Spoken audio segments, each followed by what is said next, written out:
All right. First thing, can I have you say your name and spell it for me? Yeah, Jammy. J, capital J, with a hook, straight line, under curve to the left, up top, line straight. You can just A spell your name. slash, pretzel stick slash down to the left. A, pretzel stick cut slash down, tree branch to the right. Chalk to the A, double MIERAGSDALE. So, Jamie, how do you say your Jammy name? Ragsdale. Jamie Ragsdale. All right. And how old? What's your name? My name, oh, let me tell you my name. I'm confused because, like we're supposed to believe in the ministry, right?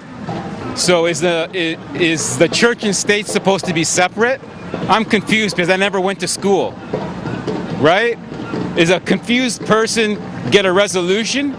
I don't understand. You see, when you go like that, right, you have a cross, two sticks, right? And that's how I felt when I was in Waterloo. Because when I walked in Waterloo and smiled at people, they treated me like a vampire. They used the cross and they went like this by not smiling at me.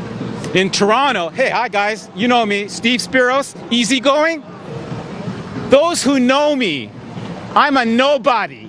You understand? And you can't kill a person with no body.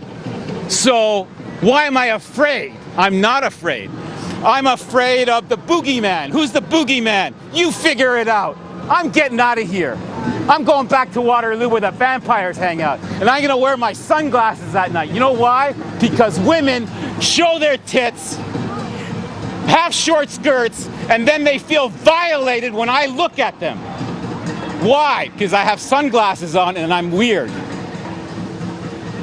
I'm from Humberside. I'm sorry if I made a fool of Humberside, but all those people who called me a sleepwalker, I woke up. Now I'm going back to sleep because I'm going to be committed in an isolation room because I'm going to go back to the ministry and allow them to perceive me as I am, a fuck up. Goodbye.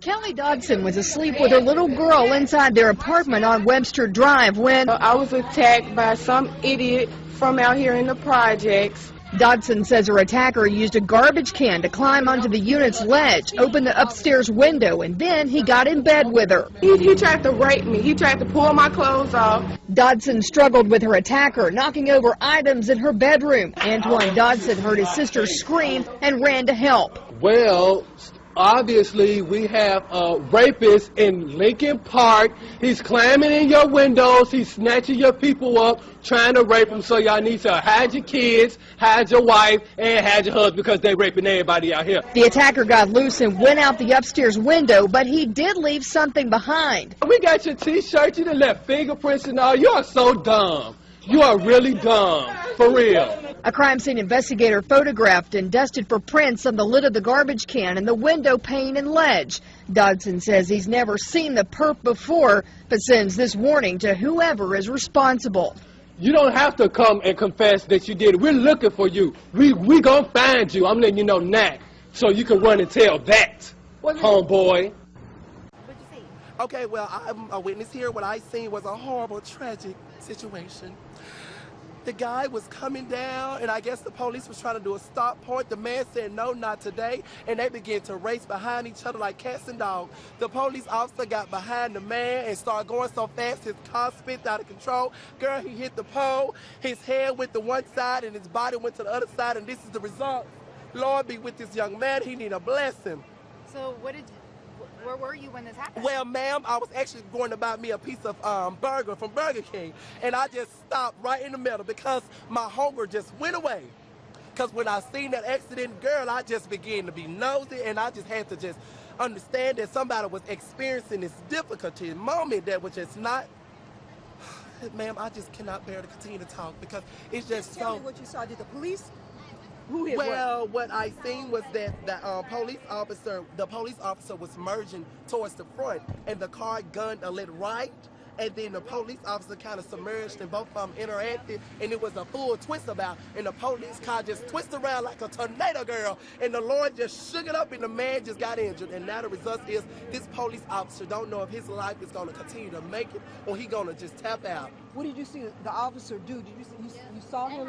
Yes, ma'am. The police officer car fishtail. That's what happened. It fishtailed this fire, and they did what they could to get out of their home. Now, one person who owns this garage here that is on fire is Heather Tenney. Heather, tell me, you woke up around 3:45 and you saw this. What happened? I woke up to beating on the doors. My neighbors, I opened up the door, my neighbors were like, get out, you know? So when I opened up the door, I see just blazing from the garage.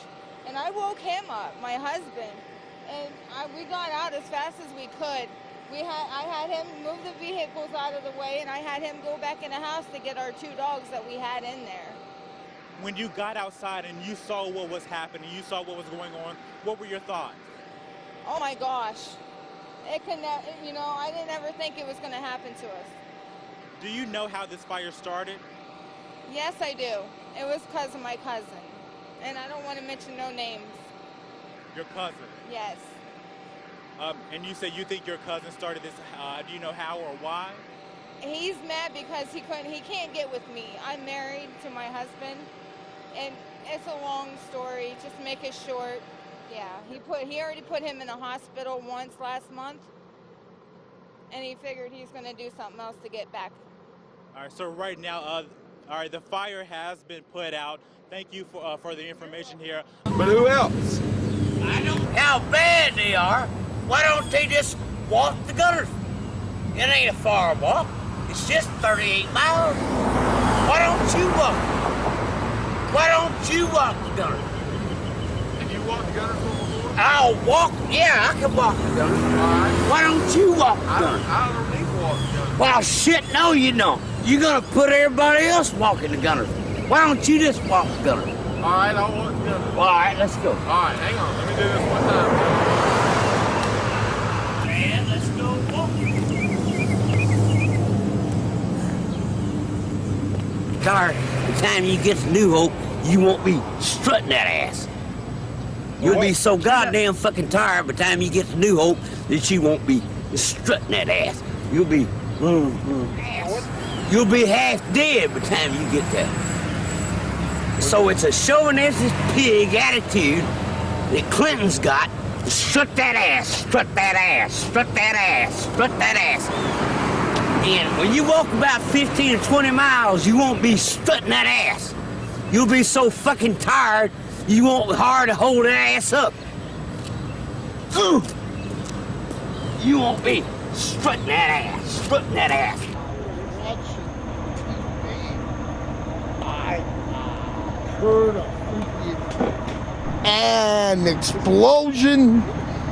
Friggin' my father said, "What the hell was that?" Friggin' I seen some smoke flying through the wall, and I said, "Look it, the house is on fire." Friggin' I knew it. Tommy, you've had a few beers. Is that because of the trying to forget the fire?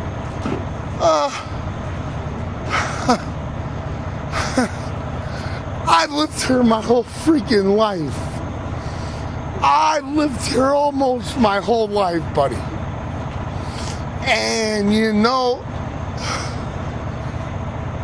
I have some bad things to say about those people that live next door to us.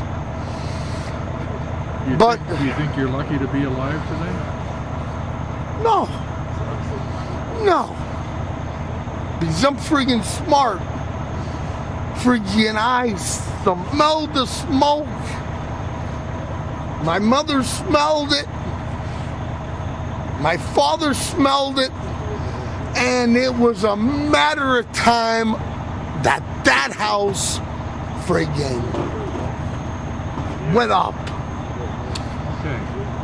And I'll tell you why.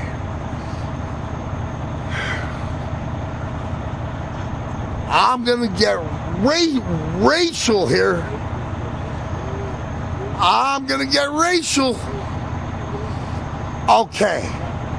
Friggin' nobody filled that oil tank all winter long. Nobody. It was all kerosene. I heard a kerosene explosion.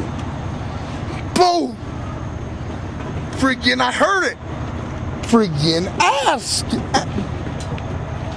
Boom, man. I heard the friggin' explosion. I seen the smoke flying through my friggin' damn wall. Okay. Thank you. Tommy, thank you for talking to me. No, hey.